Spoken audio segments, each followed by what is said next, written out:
अस्सलाम वालेकुम नाजरीन, मैं हूं जमशेद अंसारी। नाजरीन, आज की इस वीडियो में अफगानिस्तान, काबुल और वादी पंजशेर के हवाले से चंद अहम खबरें आपके सपुर्द करूंगा। नाजरीन, सबसे पहले अफगानिस्तान और काबुल एयरपोर्ट पे जो लेटेस्ट डेवलपमेंट हुई है यूक्रेन के तैयारे के हवाले से, उस हवाले से चंद तफसीलात मैं आपके सपुर्द करता हूं। नाजरीन, यूक्रेन ने एक तैयारा भेजा अफगानिस्तान काबुल एयरपोर्ट पे ताकि यूक्रेनी बाशिंदों को अफगानिस्तान से बहिफाजत अपने मुल्क मुंतकिल किया जा सके। लेकिन उसकी जो तफसीलात अब तक सामने आई हैं वो ये कि चंद मुसल्लह अफराद आए, तैयारे में बैठे और उसके बाद तैयारे को अपने साथ ले गए।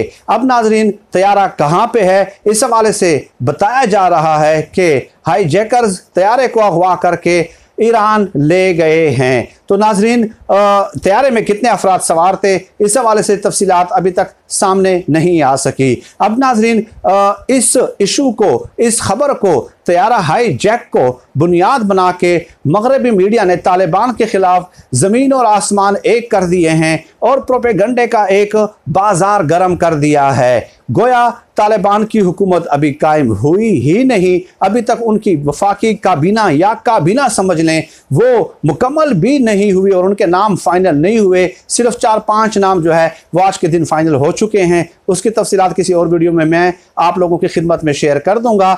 लेकिन एक मुनज़्ज़म हिकमत अमली के तहत साजिश का आगाज़ कर दिया गया है। यहाँ पे चंद सवालात नाज़रीन उठते हैं कि जो मगरबी मीडिया बगैर सोचे समझे प्रोपेगंडे का हिस्सा बन के तालिबान के खिलाफ कैंपेन चला रहा है, उनसे सवाल ये है कि काबुल एयरपोर्ट की सिक्योरिटी के फ़राइज़ जो हैं वो अमेरिका के सपुर्द हैं और उसके साथ तालिबान का कोई ताल्लुक नहीं है भाई। तो अगर मुसल्लह अफराद वहाँ पे आए हैं तो ये अमेरिकन सिक्योरिटी फोर्सेस की और अमेरिकन इंतज़ामिया की जिम्मेदारी थी, लिहाजा ये उनकी नाकामी है। इसलिए ये हाई जैक का जो ड्रामा है ये अब 21वीं सदी में और दौरे जदीद और असर हाजिर में नहीं चलने वाला। और इसके अलावा नाज़रीन, आपको याद होगा कि मगरबी ममालिक बरतानिया, जर्मनी, अमेरिका, फ्रांस वगैरह ये प्रोपेगंडा कर रहे हैं कि दाइश जो है वो अफगानिस्तान में मौजूद है। चुनाचे इस किस्म का एक ड्रामा रचा कर तैयारे के हाई जैक का वो ये साबित करना चाहते हैं कि जी हो सकता है ये दाइश ने किया हो या हो सकता है इस तरह की कोई स्टेटमेंट आ जाए।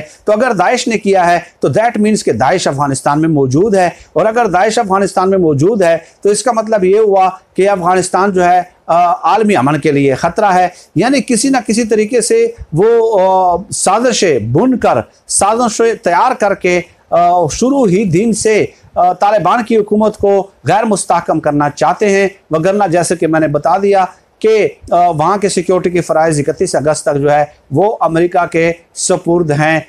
जो एग्रीमेंट इनका हुआ है दोहा में, जो बाकायदा साइंड और सिग्नेचर के साथ मौजूद है, तो उसके तहत यह अमेरिका की जिम्मेदारी बनती है। और आजकल के दौर में इस किस्म के ड्रामों से किसी को बेवकूफ़ बनाया भी नहीं जा सकता। अब दूसरी खबर नाजरीन ये है कि 10,000 तालिबान ने चारों तरफ से पंजशेर का मुहासरा कर लिया है। 10,000 तालिबान ने, और आज भी तालिबान की तरफ से ऐलान किया गया है कि हम आम माफ़ी दे देंगे अगर जंगजू जो हैं वो हथियार डाल देते हैं। यानी तालिबान ये चाहते हैं कि मुहासरा बरकरार रहे और पंजशेर के सामने जो 4 बुलंद चोटियां हैं उस पर भी तालिबान ने कब्जा कर लिया है। एक हिकमत अमली के तहत, एक प्लान के तहत जो है वो तालिबान ने मुहासरा किया हुआ है और वो खून रेजी से बचना चाहते हैं। नाज़रीन, इससे पहले आपको याद होगा कि जब काबुल फतह करने की बात की जा रही थी तो उस वक्त ये डंडोरा पीटा गया कि अशरफ गनी ने अपनी तमाम फोर्सेस जो हैं वो काबुल की हिफाजत पे लगा दिए हैं और काबुल में अगर तालिबान दाखिल होंगे तो वो घमसान की जंग होगी और खून की नदियाँ बह जाएंगी। लेकिन हमने देखा कि ऐसा कुछ नहीं हुआ, बआसानी तालिबान ने काबुल को फतह कर लिया था। मैं ये बात तस्लीम करता हूँ कि जो एग्राफिकल पोजीशन जो पंजशेर की है वो मुश्किल है, स्ट्रेटेजिक लिहाज से बहुत ज़्यादा मुश्किल है तालिबान के लिए बनिस्बत काबुल के। वहाँ पे डेफिनेटली मज़ाहमत का सामना करना पड़ सकता है और ज़रूर उनको मज़ाहमत का सामना करना पड़ेगा। लेकिन कारी फसीहुद्दीन जिन्होंने पंजशेर को फतह करने के हवाले से स्ट्रेटजी डेवलप की है, तरतीब दी है, उनकी बहुत ज़्यादा तारीफ़ की जा रही है कि इंतहाई सब्र और तहम्मुल से काम लेना है, मुआसरा जारी रखना है, सामने की चोटियों पर कब्जा करना है, कम्युनिकेशन लाइन काटनी है और उनको जो है ना थका देना है और उसके बाद जो है अंदर जाके उनके साथ जो है ना दो दो हाथ करने हैं अगर वो आम माफ़ी के ऐलान को जो है वो अवेल नहीं करते। तो ये एक सूरत हाल थी नाजरीन। अब अमरुल्लाह साले जो है उस हवाले से तो आप जानते हैं कि वो किस कदर बदनीयत इंसान है। और मैं आपको बता दूं कि अशरफ गनी के जो भाई हैं हशमत गनी, उन्होंने भी खूब आड़े हाथों लिया है। एक इंटरव्यू में कारी खलीलुर रहमान साहब जो तालिबान कमांडर है उनके साथ उनकी मीटिंग हुई है और उसमें शदीद तरीन मजम्मत की है हशमत गनी ने, जो कि अशरफ गनी के भाई हैं। अमरुल्लाह साले की मजम्मत की गई है। और इसके अलावा अहमद शाह मसूद के जो भाई है अहमद वली मसूद, उन्होंने भी ये कहा है कि अमरुल्लाह साले का पूरा ग्रुप हथियार डाल चुका है, तो अब वो फसाद बर्पा करने के लिए वादी पंजशेर में जाके बैठ गया है। अब वहाँ से वो वालीबाल के साथ अपनी तस्वीरें जारी कर रहा है जो अमरुल्लाह साले है और ये साबित करने की कोशिश कर रहा है कि वो पंजशेर के लोगों के लिए अहमद शाह मसूद सानी साबित होंगे। हालांकि अहमद शाह मसूद को पंजशेर से बाहर कोई पजीराई हासिल नहीं थी। अब नाजरीन वजह यह है कि अमरुल्लाह साले को ये उम्मीद है कि शायद भारत उनकी मदद को आ जाए, लेकिन कम्युनिकेशन लाइन और वो इलाके जहाँ से इनको मदद मिल सकती थी वो तमाम इलाके शुमाली अफगानिस्तान के तालिबान ने कैप्चर कर लिए हैं, वो फतह कर लिए हैं और तालिबान के कब्ज़े में हैं अभी। तो इसलिए कम्युनिकेशन लाइन भारत की तरफ से इस तरह आ नहीं सकती। हाँ, एक इम्पॉर्टेंट तरीन डेवलपमेंट हुई है जो कि कंफर्म्ड न्यूज़ है और वो ये कि ताजिकिस्तान से एक फौजी हेलीकॉप्टर असले समेत वादी पंजशेर में दाखिल हुआ है। अब ताजिकिस्तान से इस हेलीकॉप्टर का वादी पंजशेर में दाखिल होने का मतलब क्या है, इससे क्या मानी अखज़ किए जाएं? इसका मतलब नाज़रीन ये है कि उसके फौरी बाद रशियन ऑफिशल्स ने ताजिकिस्तान के हाई ऑफिशल से रब्ता किया कि ये क्या कहानी है, खित्ते की सूरत हाल किस कदर गंभीर है और ये आपके फौजी हेलीकॉप्टर असला से लैस क्यों कर वादी पंजशेर की तरफ बढ़ा है।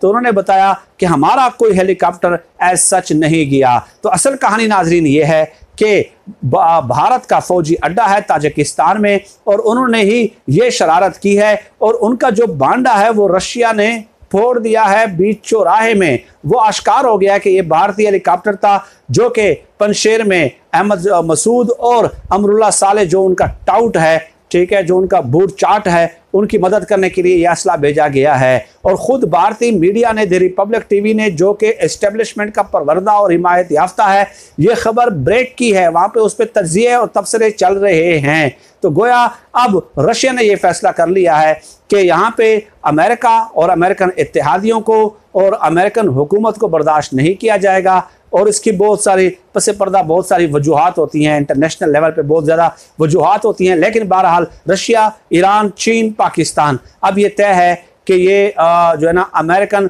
बालादस्ती को इस खित्ते में यहाँ पे बैठकर वो बर्दाश्त करने के लिए तैयार नहीं हैं और ये चार मुल्क इन आलमी ताकतों को अफगानिस्तान में रिप्लेस कर रहे हैं। और इसके अलावा नाज़रीन ये बता दूं कि तालिबान की हिकमत अमली का ये हिस्सा है कि अमरुल्लाह साले को निशान इबरत बनाया जाए और उन्हें ज़िंदा गिरफ्तार किया जाए। ये हिकमत अमली का हिस्सा है, ये अहकाम जारी किए गए हैं। इसलिए ये बड़े सब्र और तहम्मुल के साथ पंजशेर का मुआसरा करके उन्हें थका देना चाहते हैं ताकि उनके पास असला ख़त्म हो और उनकी कम्युनिकेशन लाइन वैसे ही जो है वो काट दी गई है। हाँ, ताजिकिस्तान से भारतीय हेलीकॉप्टर उड़ा, वहाँ पे असला ले गया, लेकिन उसका बांडा फूट गया है और अब भी वो भी रशिया के खौफ से जो है इस तरह की कार्रवाई कोई नहीं कर सकता। तो दिलचस्प सूरत हाल है। अल्लाह से दुआ है कि अमन अमान के साथ जो है ना बगैर खूनरेज़ी के ये सब कुछ मुमकिन हो, लेकिन तालिबान के लिए वादी पंजशेर को फतह करना ज़रूरी है क्योंकि वो तमाम जो रियासत के बागी हैं, जो सरकश लोग हैं, जो भगोड़े हैं, जो हथियार डाल चुके हैं, उनका मरकज़ बनता जा रहा है। नाज़रीन, फिल वक्त आज की इस वीडियो में इतना ही। पाकिस्तान जिंदाबाद। अल्लाह हाफिज़।